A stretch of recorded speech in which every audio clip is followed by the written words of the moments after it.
ओम शांति। 27/9/2020 की है। आज अव्यक्त बाप दादा की मुरली है और 27/3/86 का है। बाबा ने आज सदा के स्नेही बनो, इसके ऊपर बाबा ने मुरली चलाया। आज स्नेह का सागर बाप अपने स्नेही बच्चों से मिलने के लिए आए हैं। ये रूहानी स्नेह हर बच्चे को सहज योगी बना देता है। ये स्नेह सारे पुराने संसार को सहज बुलाने का साधन है। ये स्नेह हर आत्मा को बाप का बनाने में एकमात्र शक्तिशाली साधन है। स्नेह ब्राह्मण जीवन का फाउंडेशन है। स्नेह शक्तिशाली जीवन बनाने का है, पालन का आधार है। सभी जो भी श्रेष्ठ आत्माएं हैं बाबा के पास सम्मुख पहुंची है। उन सभी के पहुंचने का आधार भी स्नेह है। स्नेह के पंखों से उड़ते हुए आकर मधुबन निवासी बनते हैं और बाप दादा सर्व स्नेही बच्चों को देख रहे थे कि स्नेही तो सब बच्चे हैं, लेकिन अंतर क्या है, नंबरवार क्यों बनते हैं। कारण स्नेही सभी है, लेकिन कोई है सदा स्नेही और कोई है स्नेही। और सितारे तीसरे है समय प्रमाण स्नेह निभाने वाले। और बाप दादा ने 3 प्रकार के स्नेही देखे हैं। जो सदा स्नेही है वो लवलीन होने के कारण मेहनत और मुश्किल से सदा ऊंचे रहते हैं। ना मेहनत करनी पड़ती है, ना मुश्किल का अनुभव होता है, क्योंकि सदा स्नेही होने कारण उन्हों के आगे प्रकृति और माया दोनों अभी से दासी बन जाती है। अर्थात सदा स्नेही आत्मा मालिक बन जाती है, तो प्रकृति माया स्वतः ही दासी रूप में हो जाती है। प्रकृति माया की हिम्मत नहीं जो सदा स्नेही का समय व संकल्प अपने तरफ लगावे। सदा स्नेही आत्माओं का हर समय हर संकल्प ही बाबा की याद और सेवा के प्रति। इसलिए प्रकृति और माया भी जानती है कि ये सदा स्नेही बच्चे संकल्प से भी कभी हमारे अधीन नहीं हो सकते। सर्व शक्तियों के अधिकारी आत्माएं हैं और सदा स्नेही आत्मा की स्थिति का ही गायन है। एक बाप दूसरा ना कोई, बाप ही संसार है। दूसरा नंबर की आत्मा है स्नेही आत्माएं है, लेकिन स्नेह में रहते जरूर है, लेकिन सदा ना होने कारण कभी कभी मन के संकल्प द्वारा भी कहाँ और तरफ स्नेह जाता है। बहुत थोड़ा बीच बीच में स्वयं को परिवर्तन करने के कारण कभी मेहनत का कभी मुश्किल का अनुभव करते हैं, लेकिन बहुत थोड़ा। जब भी कोई प्रकृति व माया का सूक्ष्म वार हो जाता है तो उसी समय स्नेह के कारण याद जल्दी आ जाती है और याद की शक्ति से अपने को बहुत जल्दी परिवर्तन भी कर देते हैं। लेकिन थोड़ा सा समय और भी फिर संकल्प मुश्किल या मेहनत में लग जाता है। कभी कभी स्नेह के साधारण हो जाता है, कभी कभी स्नेह में लवलीन रहते हैं। स्टेज में फर्क पड़ जाता है, लेकिन फिर भी ज्यादा समय या संकल्प व्यर्थ नहीं जाता। इसलिए स्नेही है, लेकिन सदा स्नेही ना होने कारण सेकंड नंबर हो जाते हैं।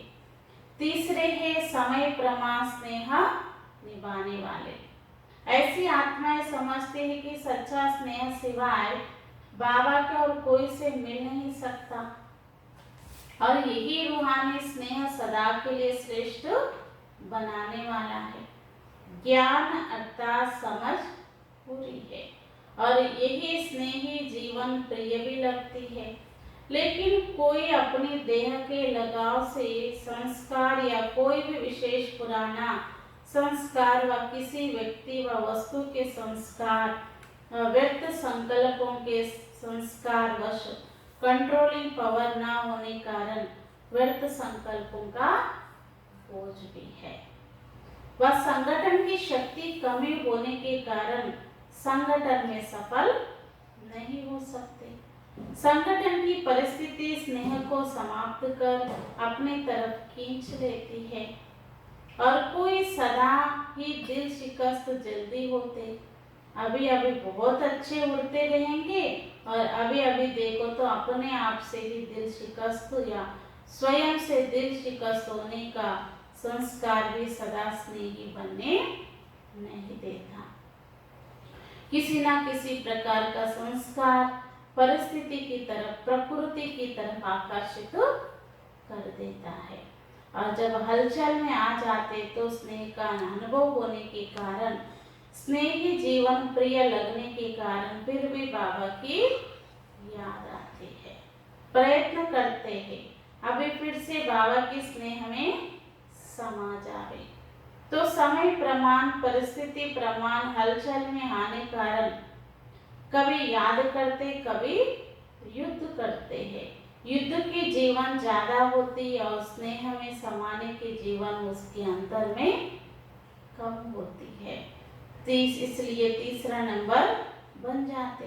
फिर भी विश्व की सर्व आत्माओं से तीसरा नंबर भी अति श्रेष्ठ ही कहेंगे, क्योंकि बाबा को पहचाना, बाबा के बने, ब्राह्मण परिवार के बने, ऊंचे ते ऊंची ब्राह्मण आत्माएं हैं, ब्रह्म कुमार कुमारी कहलाते, इसलिए दुनिया के अंतर में वही श्रेष्ठ आत्माएं हैं। लेकिन संपूर्णता के अंतर में तीसरा नंबर है। तो स्नेही सभी है लेकिन नंबरवार है। नंबर 1 सदा स्नेही आत्माएं सदा कमल पुष्प समान न्यारी और बाबा की अति प्यारी है। स्नेही आत्माएं न्यारी है, प्यारी भी है, लेकिन बाप समान शक्तिशाली विजयी नहीं है, लवली नहीं है, लेकिन स्नेही है। उनका विशेष यही स्लोगन है, तुम्हारे हैं तुम्हारे रहेंगे। सदा ही गीत गाते रहते, फिर भी स्नेह है इसलिए 80% सेफ रहते, लेकिन फिर भी कभी कभी शब्द आ जाता है, सदा शब्द नहीं। और तीसरे नंबर आत्माएं बार बार स्नेह के कारण प्रतिज्ञाएं भी स्नेह से करते रहते, बस अभी से ऐसे बनना, अभी से ये करेंगे, क्योंकि अंतर तो जानते हैं।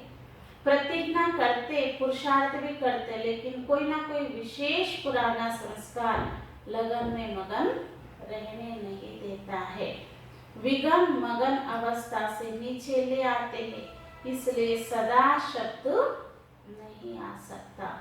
लेकिन कभी कैसे होने कारण कोई ना कोई विशेष कमजोरी रह जाती है। ऐसी आत्माएं बाप दादा के आगे रो रियान भी बहुत मीठी करते, को बहुत दिखाते, कहते हैं डायरेक्शन तो आपके है, लेकिन हमारी तरफ से करो भी आप और पावे हम।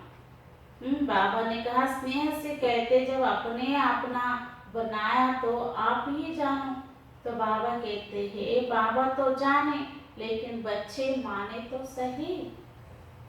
लेकिन बच्चे यही कहते, हम माने ना माने आपको मानना ही पड़ेगा। तो बाबा को फिर भी बच्चों पर रहम आता है कि हे ब्राह्मण बच्चे, इसलिए स्वयं भी निमित्त बनी हुई आत्माओं द्वारा विशेष शक्ति देते हैं। लेकिन कोई शक्ति लेकर बदल भी जाते और कोई शक्ति मिलते भी अपने संस्कारों में मस्त होने कारण शक्ति को धारणा नहीं कर सकते। जैसे कोई ताकत की चीज खिलाओ और वो खावे ही नहीं तो क्या करेंगे। बाप विशेष शक्ति देते भी है, कोई कोई धीरे धीरे शक्तिशाली बनते बनते तीसरे नंबर से दूसरे नंबर में आ भी जाते, लेकिन कोई कोई बहुत अलबेले होने कारण जितना लेना चाहिए उतना नहीं ले सकते। 3 प्रकार के स्नेही बच्चे, टाइटल सभी का स्नेही बच्चे लेकिन नंबरवार है। अच्छा, मीठे मीठे सिखिलदे बच्चों प्रति माता पिता बाप दादा को याद प्यार और गुड मॉर्निंग। रूहानी बाप की, रूहानी बच्चों को नमस्ते, रूहानी बच्चों की, रूहानी बाप को नमस्ते नमस्ते। आज का वरदान है, आज बाबा ने वरदान दिया, हर आत्मा के हिम्मत उल्लास दिलाने वाले रहमदिल विश्व कल्याणकारी भव। कभी भी ब्राह्मण परिवार में किसी कमजोर आत्मा को तुम कमजोर हो ऐसा नहीं कहना। आप रहमदिल विश्व कल्याणकारी बच्चों के मुख से सदैव हर आत्मा के प्रति शुभ बोल निकलने चाहिए। दिल शिकस्त बनाने वाले नहीं। चाहे कोई कितना भी कमजोर हो, उसे इशारा या शिक्षा भी देनी हो तो पहले समर्थ बनाकर फिर शिक्षा दो। पहले धरनी पर हिम्मत और उत्साह का हाल चलाओ, फिर बीज डालो तो सहज हर बीज का फल निकलेगा। इससे विश्व कल्याण की सेवा तीव्र गति हो जाएगी। स्लोगन है, बाबा की दुआएं लेते हुए सदा भरपूरता का अनुभव करो। बाबा की दुआएं लेते हुए सदा भरपूरता का अनुभव करो। अच्छा, ओम शांति।